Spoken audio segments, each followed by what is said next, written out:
বন্ধুরা আমি রাঁধতে চললাম চিকেন। এই যে টমেটো দিয়ে বানাবো, টমেটো পেঁয়াজ ভেজে দিব, টমেটো এমনি দিব গোটা, আর মশলায় বাটবো আদা রসুন কাঁচা লঙ্কা জিরা।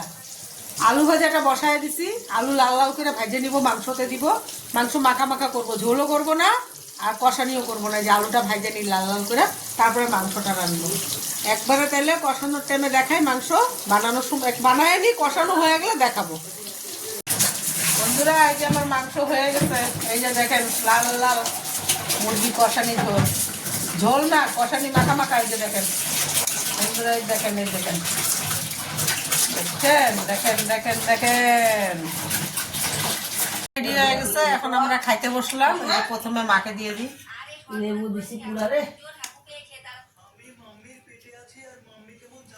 মা দেখো মাংসটা সেই দারুণ হয়েছে, সেই টেস্ট, পুরা টেস্ট। সেই টেস্ট হয়েছে। রাঁধছে কে? আমার মেয়ে রান্না করছে, সেই ভালো, সেই টেস্ট হয়েছে মাংসটা।